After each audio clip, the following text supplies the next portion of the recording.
ಭೀಮಾ ತೀರದ ಭಗೀರಥನಿಂದ ಕುಡಿಯುವ ನೀರಿನ ಭದ್ರತೆ ಪರಿಶೀಲನೆ.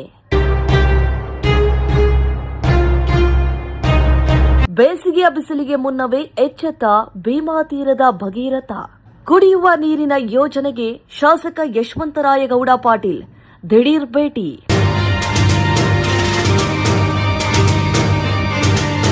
ಧೂಳಖೇಡದ ಜಾಕ್ವೆಲ್ ಪರಿಶೀಲನೆ.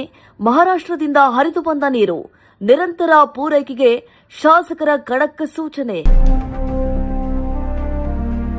ಇಂಡಿ ತಾಲೂಕಿನ ಜನರ ಪಾಲಿನ ಆಶಾಕಿರಣ, ಅಭಿವೃದ್ಧಿಯ ಹರಿಕಾರ, ಭೀಮಾ ತೀರದ ಭಗೀರಥ ಎಂದೇ ಖ್ಯಾತರಾದ ಶಾಸಕ ಶ್ರೀ ಯಶವಂತರಾಯಗೌಡ ಪಾಟೀಲರು ಮತ್ತೊಮ್ಮೆ ತಮ್ಮ ಜನಪರ ಕಾಳಜಿಯನ್ನು ಮೆರೆದಿದ್ದಾರೆ. ಮುಂಬರುವ ಬೇಸಿಗೆಯನ್ನ ಗಮನದಲ್ಲಿಟ್ಟುಕೊಂಡು ಮತಕ್ಷೇತ್ರದ ಜನರಿಗೆ ಕುಡಿಯುವ ನೀರಿನ ತೊಂದರೆಯಾಗಬಾರದೆಂಬ ದೃಷ್ಟಿಯಿಂದ ಶಾಸಕರು ಇವತ್ತು ರಣಬಿಸಿಲನ್ನು ಲೆಕ್ಕಿಸದೆ ಕಾರ್ಯಪ್ರವೃತ್ತರಾದರು. ಚಡಚಣ ತಾಲೂಕಿನ ಧೂಳಖೇಡದಲ್ಲಿರುವಂತಹ ಇಂಡಿ ನಗರಕ್ಕೆ ಕುಡಿಯುವ ನೀರು ಪೂರೈಸುವ ಭೀಮಾ ನದಿಯ ಈ ಜಾಕ್ವೆಲ್ ಯೋಜನೆಗೆ ಶಾಸಕರು ಖುದ್ದು ಭೇಟಿ ನೀಡಿದ್ರು.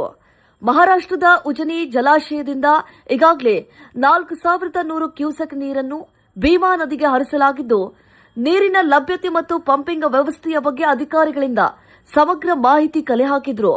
ಕ್ಷೇತ್ರದ ಹನಿ ಹನಿ ನೀರಿಗೂ ಪ್ರಾಮುಖ್ಯತೆ ನೀಡುವ ಶಾಸಕರು ಅಧಿಕಾರಿಗಳಿಗೆ ಸ್ಥಳದಲ್ಲಿ ಖಡಕ್ ಸೂಚನೆ ನೀಡಿದ್ರು.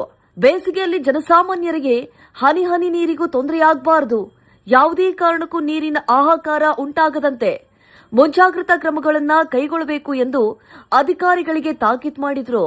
ಈ ಸಂದರ್ಭದಲ್ಲಿ ಶಾಸಕರೊಂದಿಗೆ ಇಂಡಿ ಉಪವಿಭಾಗ ಅಧಿಕಾರಿಗಳು, ನಗರ ನೀರು ಸರಬರಾಜು ಮಂಡಳಿ, ಕೃಷ್ಣ ಭಾಗ್ಯ ಜಲ ನಿಗಮ ಹಾಗೂ ಗ್ರಾಮೀಣ ಕುಡಿಯುವ ನೀರು ಸರಬರಾಜು ಇಲಾಖೆಯ ಹಿರಿಯ ಅಧಿಕಾರಿಗಳು ಭಾಗಿಯಾಗಿದ್ರು.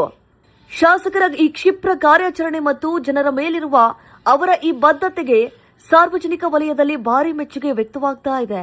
ಯಶವಂತರಾಯಗೌಡ ಪಾಟೀಲರ ಈ ಮುನ್ನೆಚ್ಚರಿಕೆ ಕ್ರಮದಿಂದಾಗಿ ಇಂಡಿ ಕ್ಷೇತ್ರದ ಜನತೆಗೆ ಈ ಬಾರಿ ಬೇಸಿಗೆಯಲ್ಲೂ ಕುಡಿಯುವ ನೀರಿನ ನಿಶ್ಚಿಂತೆಯಂತೂ ಖಂಡಿತ.